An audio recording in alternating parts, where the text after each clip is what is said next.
Hi, and welcome back to the channel. We are continuing the Legend of Korra. This is book 4, chapter 12, titled Day of the Colossus.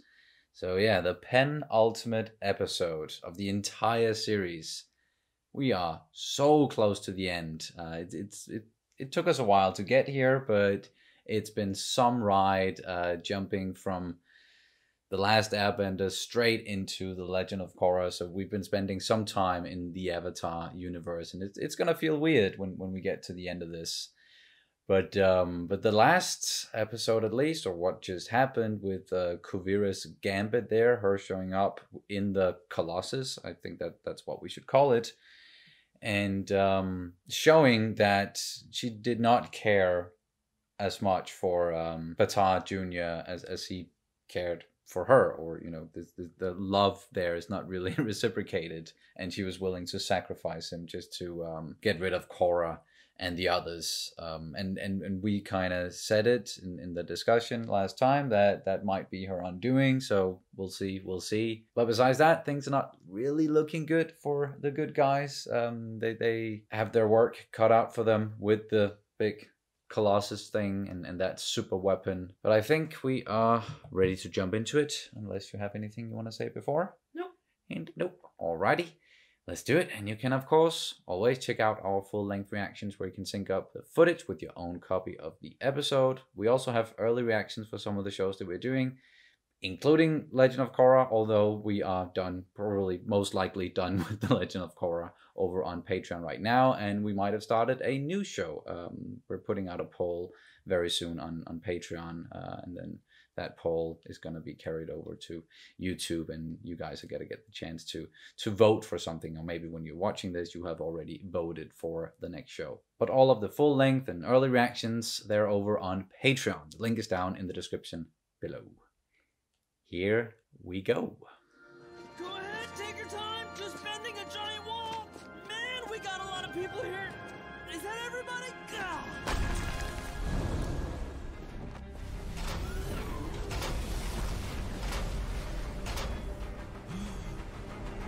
Kuvira's heading our way with a platoon of mecha suits. What should we do? She just blew up our factory with all our hummingbird suits. Yeah. Not all of them. Oh. There are the prototypes back at my office. If we can get those Cool. We're still going to see those hummingbird things in action. Can you step off the bench, please? It's a little crowded up here. Sure, I'm only the conductor. No one needs me on the bench. Just stay calm. I'll be right back. That's it! That's it? What are you doing, Milo? Grab some paint and find me some balloons! What? Paint and balloons? What's going on Are in they that gonna head of yours, Milo? Is it gonna paint the windows maybe, or like the? So they can't see anything? Yeah, maybe. Oh.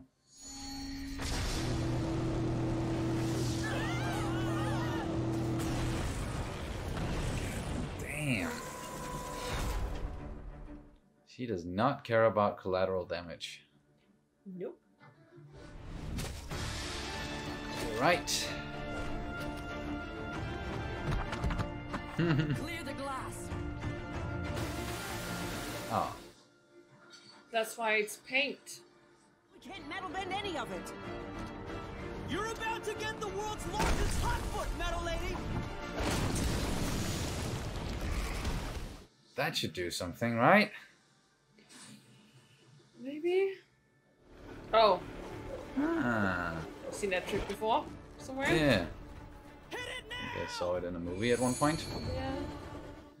Something star. Icy planet. Yeah. Oh, damn. Wow. She just destroyed so many buildings.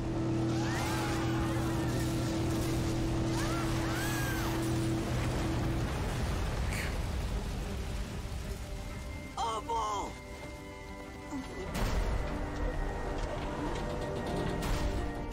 She's doing even more damage than Unavato. Okay. I can't stabilize No. it. I thought you fixed the hydraulics. I did! Ah! I know how to take down some mecha suits. And it just might take down that giant, too. Asami, disconnect anything electrical in here until we get back. Julie, let's go! Oh, what he did earlier when he took out some of those mechs when they were still fleeing and all that. Kind of like an EMP charge. I gave my life to Kuvira, and she just fired that weapon at me. How could she do that? She's a complicated person. Yeah. Wing and Wei will never forgive me. They might take some time to come around, but we'll work through it as a family. Do you think this plan will actually work, sir? I know we might not make it out of this mess, and I feel like there are some things I should tell you. There are? I remember when I was a boy, I had an ostrich. Don't ruin the moment. Don't ruin the moment. You'll have to finish your story later. Kuvira's troops are in range.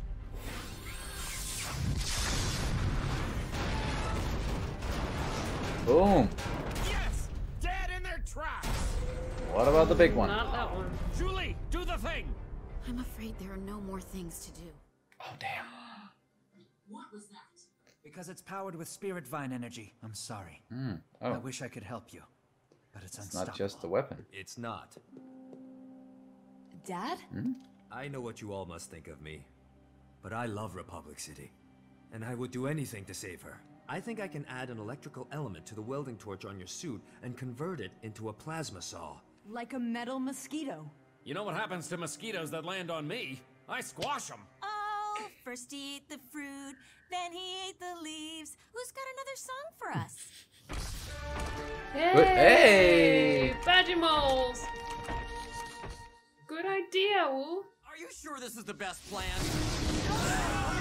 Follow the moles! Badger moles, digging holes under Republics. They love music. Alright, guys. Give the lava bending another try, I think. Oof. Nice. Doing a pretty good job, like, distracting. Oh, Milo. Fart! Fart! Okay. Ooh. They needed more than a fart for that.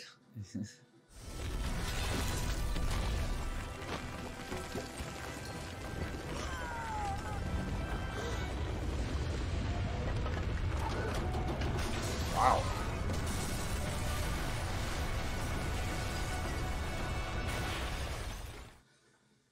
Drop a fucking building on her. It's not gonna be enough. No. Nah. But they just need to slow her down. And I just want to thank you for being so kind when I was living in your home. Halt. Of course she likes it. Turn around slowly and Oh. please stop that singing. Please. You're no What? better than a roach, but I'm royalty. Are they gonna- I got my badger moles with me. Huh.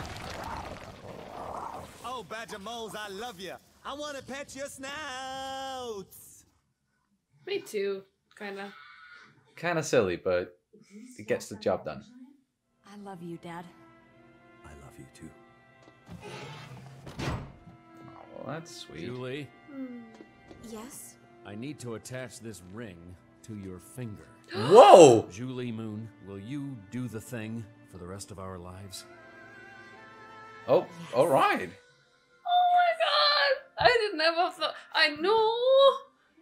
It's exactly how I always pictured our engagement. Aww. It is? Oh, that's so cute though. Yeah. Please don't kill any of them off right now. Yeah, She please, worked hard for this. please don't, yeah. Ah, let's get out of here! Oh, damn. Wow! Where can you go where it can't reach you? What are you thinking? Water? Can you freeze it for a little bit? A while? Oh, shit.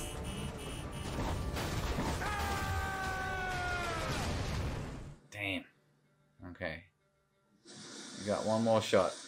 Come on, Asami. Almost there. Almost there. Dad! Now! Goodbye, Asami. I love you. Oh, fuck.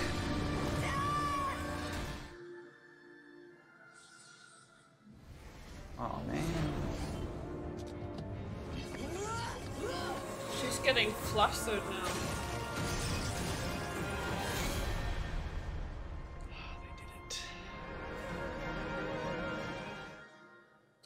Oh, and that's the end. That did not feel like 20 minutes. No! Oh, damn. Okay. I just want to jump straight into the next one, which we are going to do in almost, like 10 minutes or something, 10, 15 minutes. Whew, wow. That was intense all the way through. And although we didn't lose anyone from the main crew, we still lost someone who came to help at the very end and actually contributed with something at least. Yeah, something that might help them win the day, but it was also a sacrifice in the end. And then we got that sweet scene with the "I love you, Dad," and poor Asami. Just when she gets her dad back, in a sense, I'm sure if he had survived, he would have gone back to prison, and he still did those horrible things, but they were trying to mend the fences, and she tried to forgive him. Retribution. Yeah. He redeemed himself, most definitely. It's just a shame he had to die to reach that redemption there, and that's really gonna hurt Asami. But now they're in, and they just have to take down this freaking Colossus before it does any more damage, because it's already destroyed like half the city or something. It's insane how much destruction is going on. It's a good thing that most of the people have been evacuated, if not all the people now, because of Wu and the Badger Moles and his singing, which he did good. He did good. Yeah, Wu, he really came to show some sportsmanship. No, leadership. That's what. Leadership. Yeah, he suddenly stepped up his game a lot with coming up with the evacuation plan in the first place, and when they were kind of out of options, when it comes to like the trains and the tracks had been destroyed, he found another option in the Badger Moles, as I just said. So that's pretty damn impressive. But let's get into some of these Patreon questions and comments, because there are a few here for this episode at least, or for this chapter. First one being from Ahsoka Bendu. Not a question, just wanted to point out that the Colossus is made from the platinum domes of Saufu. That's why Kuvira wanted the state so bad, because of those resources. Right. That does make a lot of sense. I even think someone mentioned it in one of the comments, one of the previous episodes as well, that's why she took down the domes, because they ended one of the episodes with her saying, "Take down the domes," and we were like, "Why are you doing that?" So yeah, that makes a lot of sense. And then another one from Ahsoka Bendu. Isn't it interesting that in Book 1, non-Benders created mechs to protect themselves from Benders to take Republic City, and now in Book 4, Benders took that idea and expanded on it, times 25. Thoughts? Oh yeah, with the Colossus and all the other mech suits, and it's an interesting thought, definitely, and from Book 1 with Benders versus non-Benders. And now we have another powerful Bender and a Bender Empire, I should almost say, like wreaking havoc. Yeah, and that's the thing. I think if you can feel that division between the two factions, it's not factions, but like between non-Benders and Benders, there's a clear rift between them, or at least in season 1, and then, because they have the upper hand, they have the privilege of being Benders. They even take something that non-Benders have used for protection, and then they exploit it in a way. And I think that there's a lot of in real life parallels to that, but I'm not going into depth with that. I'm just thinking it's quite common in a way, that something that's been developed for protection of weaker people, or just it been developed for one purpose and then being exploited and improved upon, I guess, by some people who already had a lot of power and definitely didn't need it. Yeah, but it's an interesting little detail for sure. Mm-hmm. And then from Elder, love the teamwork in this episode. How do you think this season is going to end? Good question. I hope and I expect for them to be able to defeat Kuvira and the Earth Empire, and then Wu is going to become the king of the Earth Kingdom. It's going to become the Earth Kingdom again, and he's going to be a good king now because he's learned so much, and there's going to be peace through all the land. And I don't know. Maybe I'm sort of kind of expecting for the spirits to come into play in the last episode. Maybe, even though they kind of flat out refuse to help, I think something is going to happen with the spirits for it to come full circle. I think it kind of has to, in a way. But yeah, what about you? I don't know. You just want to see the actual episode. Yeah. Me too. And we're gonna jump into it very, very soon. And then the last one being from Shady07. Do you think Asami's father redeemed himself in this episode? Okay, yeah, we already touched on that. I don't know if I would say that it's like a complete redemption thing, because he, as you said, he did all those horrible things, and of course people can always change, and I do believe in the power of people changing and seeing the errors of their ways. But I don't think it's like a complete full redemption. No, but it's definitely a point in the right direction. Yeah, it's not that cut and dry. I should say, just doing something good and then all your past deeds, they have just been forgiven and you're redeemed, but at least he went out as a hero pretty much, or at least trying to make up for those mistakes by defeating this new threat and protecting Republic City, which he always loved Republic City, and especially also his daughter, even though he tried to hurt her in the first book. But having those scenes between Asami and him throughout this book, it helped a lot, because if he had just showed up out of nowhere here towards the end and we had gotten that "I love you, Dad" kind of, it wouldn't have felt earned.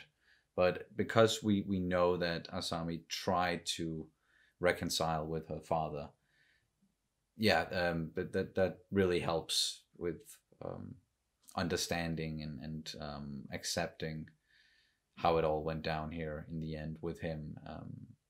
And I just, as I said, feel bad for Asami now. I feel bad for him as well. Like he didn't deserve to straight up die for what he did.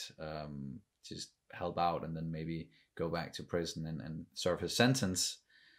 But yeah, poor Asami, just when she tried to, or had gotten to the point where she could say the words "I love you, Dad" again, and just trying to see him as a father again, that really sucks. But Shady07 also mentioned the teamwork. Yeah. A lot of good teamwork in this one. And that's also something that feels very earned at this point, because we've had all of the stuff going on with the Beifong family. They've gotten to a point where they can start to, forgive each other for what happened in the past. And we even had that little scene with Batat Jr. and Sue. And because of everything that she has gone through, she's probably more willing to forgive her son, and also knows that no matter what you do, pretty much, like when you're family, we can work through this. Yeah, but also just, if people are actually really seeing the errors of their own ways, I think you can very easily forgive that person, and see, because like if you blindly devoted yourself to another person, and so much that it actually cost you people in your life, and if you come back afterwards and say, yeah, I was blinded by that person, I was blinded by my love for that person, right, my devotion to that person, and then and yeah, you try to pull me out of it, and I see the errors of my way.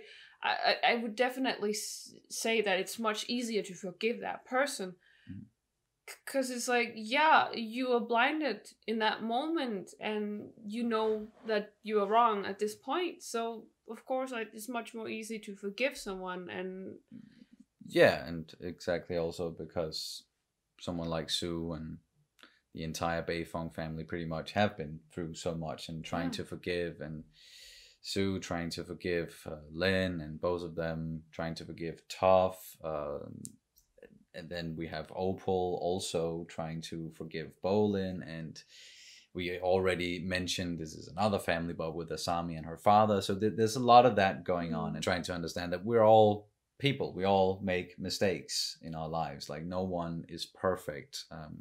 No one is infallible. Yeah, exactly. So it's just getting that message across with so many of the characters. I think that's really great storytelling. And then, as I said here in the end, that's why it feels so earned, that now they've come to a point where they can work together really well, the teamwork, and rescuing each other and coming up with ideas, and they all have a role to play. Milo actually saving Tencent from dying, you know. Having great ideas. Yeah, that was a really good idea, like a good effort there, a good try, trying to take it down with the paint and the balloons, and trying to trip it up. Yeah. Oh, and then of course Varric and Julie did not see that coming, really. I was like, okay, we just had Asami saying I love you to her father, and then we switched to Varric and Julie, and it's like, okay, is Varric gonna say I love you? But he went a step further and actually had a ring. So wow, yeah, I hope nothing happens to those two, and they can, you know, she worked so hard for this. She waited for so long. Yeah, and now they can actually be like real partners. Yeah, that was beautiful to see. I'm so happy. And he has come a long way. Very. Damn, he's come a long way. But I love his whole arc as well. So many great character arcs. And of course, he's been like raised in a circus. That's why he's so flamboyant and yeah, and so eccentric. Yes, eccentric. Yeah, exactly. But now, even though there might be some stuff that we haven't talked about yet, I just want to jump into the last episode. So unless you have anything else. No, I think we went around pretty well. Okay, fair enough. Then that's going to do it for this reaction and review of The Legend of Korra, Book 4, Chapter 12, Day of the Colossus. Thank you guys so much for watching as always, and we'll see you very soon. Bye. Bye.